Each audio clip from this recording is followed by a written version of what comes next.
Bismillahirrahmanirrahim. Assalamualaikum warahmatullahi wabarakatuh. Halo teman-teman semuanya, ketemu lagi dengan saya Regza, dan di video kali ini saya akan membahas terkait dengan masalah. Pasti semua orang punya masalah, bahkan Raffi Ahmad yang kayaknya bejibun begitu gitu ya, itu juga punya masalah teman-teman, tapi setiap orang masalahnya berbeda-beda. Nah, faktor dari masalah itu ada dua, yaitu faktor internal dan faktor eksternal. Jadi bisa kita rangkum dengan nama SWOT, SWOT. Jadi SWOT itu yang pertama strength, kekuatan dan kelemahan. Kekuatan dan kelemahan itu bisa kita rangkum dengan faktor internal. Yang kedua, kesempatan dan ancaman. O-nya itu kesempatan, kemudian T-nya itu, O-nya itu opportunity, dan T-nya itu ancaman gitu. Sorry teman-teman, jadi ada teman saya. Oke, jadi gimana caranya biar kita bisa menghadapi yang namanya suatu masalah gitu ya. Jadi yang pertama memang masalah itu ada yang dari dalam, ada yang dari luar. Nah, yang dari luar itu tidak bisa kita kontrol gitu ya. Yang bisa kita kontrol itu hanya dari dalam saja. Kayak misalnya respon kita terhadap teman kita yang misalnya brengsek, kemudian apalagi usaha kita sendiri, kemudian persepsi kita, perasaan kita. Nah, itu yang bisa kita kontrol gitu ya.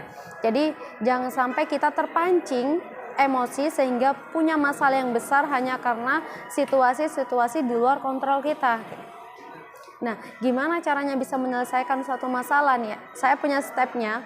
Jadi saya tadi sudah belajar sama coach yang tadi diundang di Zoom. Jadi saya ikut kelasnya teman-teman. Ada beberapa step untuk bisa menyelesaikan suatu masalah. Yang pertama itu temukan masalahnya. Temukan masalah yang kita hadapi.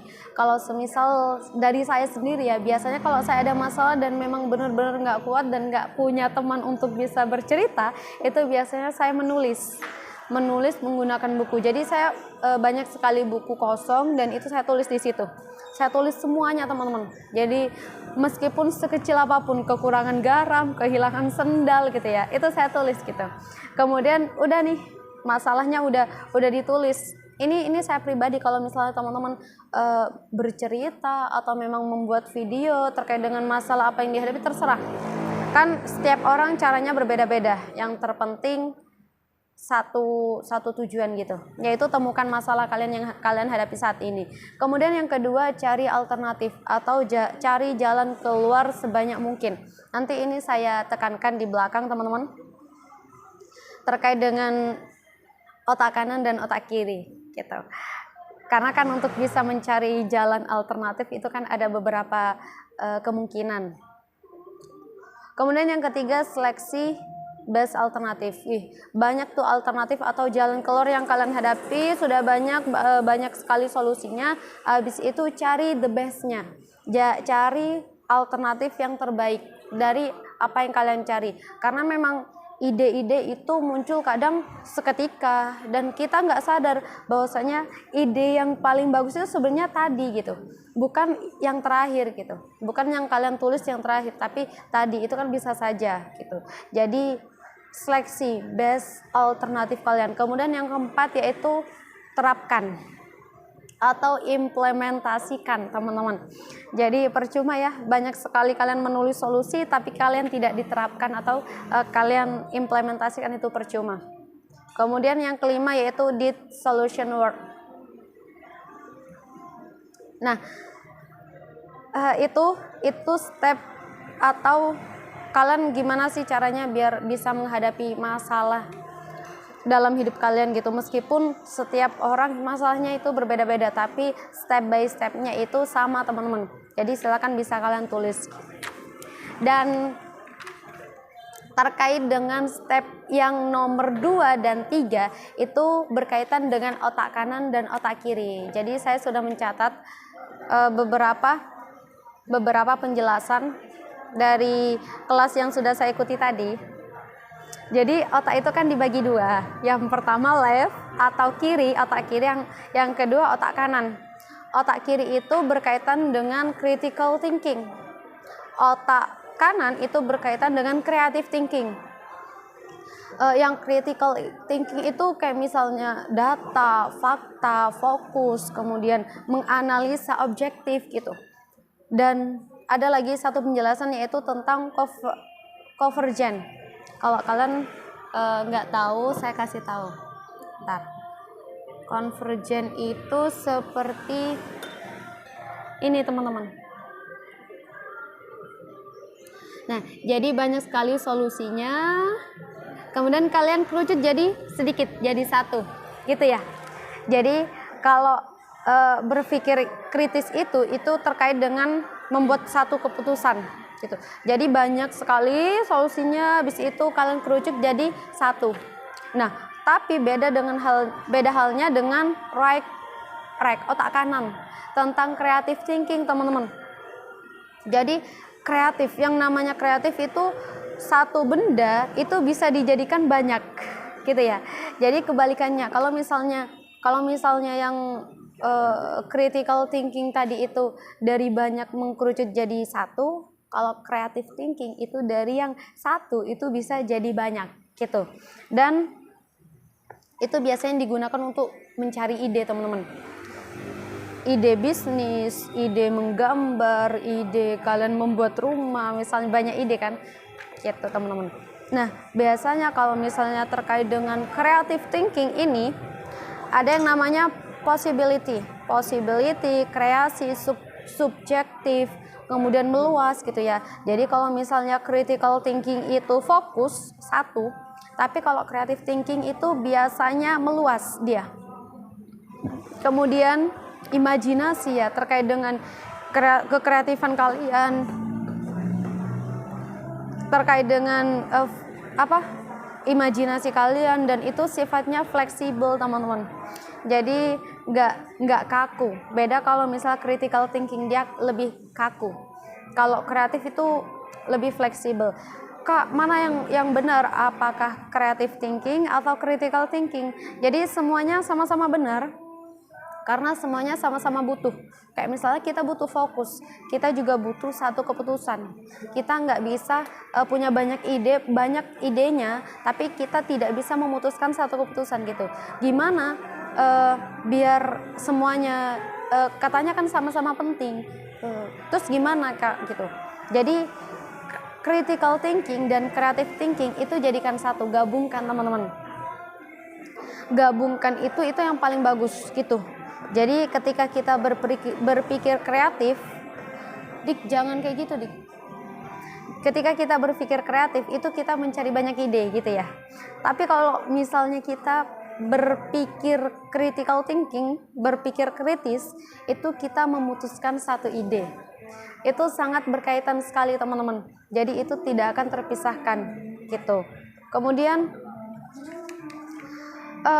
saya belajar apalagi ya, tentang menyelesaikan masalah. Jadi tadi itu contohnya itu untuk bisa menyelesaikan masalah itu tentang warna-warna. Gimana ya saya menjelaskan? Jadi ada 6 cara untuk bisa menyelesaikan masalah kalian.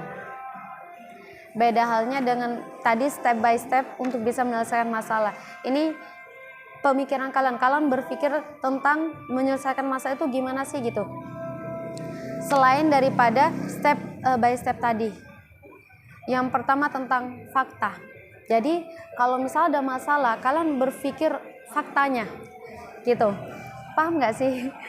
Berpikir faktanya, kemudian kayak misal berpikir netral, kemudian temukan data dan fakta, kemudian gali informasi gitu ya, apa yang diketahui dan belum diketahui, kemudian gunakan logika. Itu berpikir fakta, teman-teman, terhadap suatu masalah. Itu yang pertama. Yang kedua yaitu tentang emosi, berpikir dan menggunakan emosi gitu.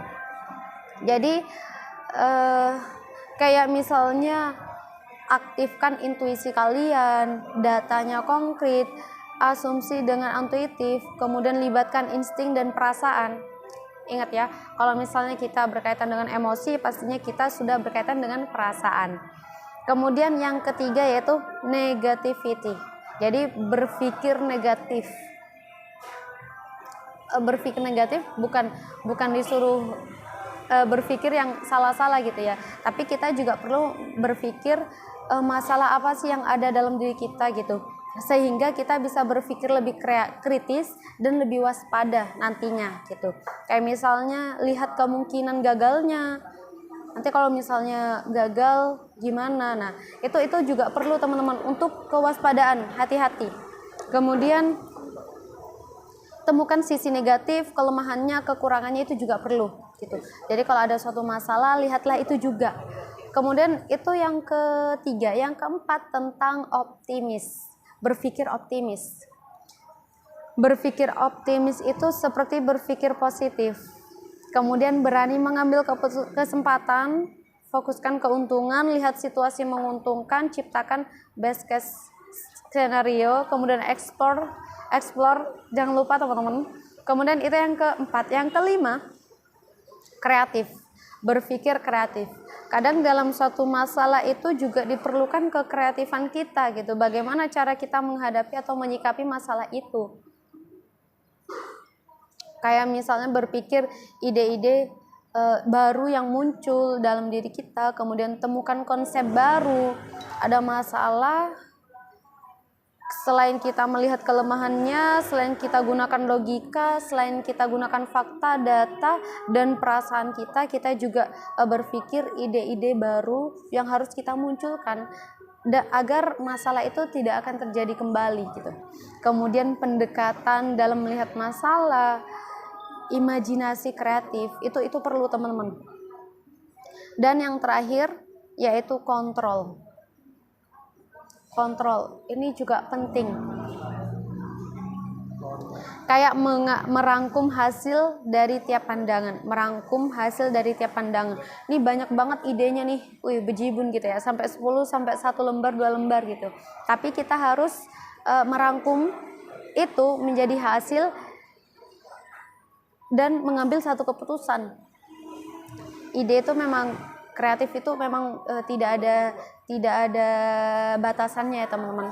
Tapi kita harus berani mengambil keputusan. Salah benar itu biasa. Yang perlu kita sadari dan yang perlu kita lakukan adalah kita berani mengambil keputusan. Kemudian kontrol lagi seperti membuat jadwal dan mendefinisikan, mengatur suatu alur proses untuk implementasi. Kuncinya yaitu fokus dan disiplin juga. Kadang kita tidak bisa mengontrol kefokusan kita terhadap satu keputusan kita malah kepikiran kenapa tidak memilih itu tadi, kenapa tidak memilih ide-ide yang lain gitu ya, kenapa saya memilih itu. Fokus itu perlu teman-teman. Kemudian juga disiplin. Kalau udah keputusannya satu itu terkait misalnya punya masalah nih, idenya banyak banget, solusinya banyak banget, kemudian kamu memutuskan satu solusi gitu, saya harus ini, ya udah fokus aja ke solusi itu, jangan pikirin solusi yang lain gitu. Kemudian konsisten atau disiplin terhadap solusi yang kamu pilih dan mengambil kesimpulan dari semua pandangan. Yaitu tadi yang intinya, kalau misalnya kamu punya banyak sekali ide atau solusi ya, dari masalah yang kamu hadapi, buatlah satu keputusan yang pasti dan konsisten dan disiplinkan terhadap terhadap solusi itu. Gitu teman-teman. Itu saja yang bisa saya sampaikan. Mohon maaf apabila saya terlalu lama, terlalu terbelit-belit ya, karena memang saya juga masih belajar terhadap public speaking saya, terhadap materi saya gitu. Dan Syafi'i Effendi pernah berkata, hidup itu harus terus banyak belajar teman-teman, agar diri tidak semakin kurang ajar. Karena hidup tidak akan pernah sejajar dengan orang-orang yang terus belajar. Pastikan kalian itu terus-menerus belajar. Bahkan kata pepatah Arab mengatakan, belajarlah dari lahir ya sampai ke buayan, sampai mati teman-teman. Itu saja dari saya. Salam dari Bani Cafe Pamekasan Madura. Terima kasih. Wassalamualaikum warahmatullahi wabarakatuh.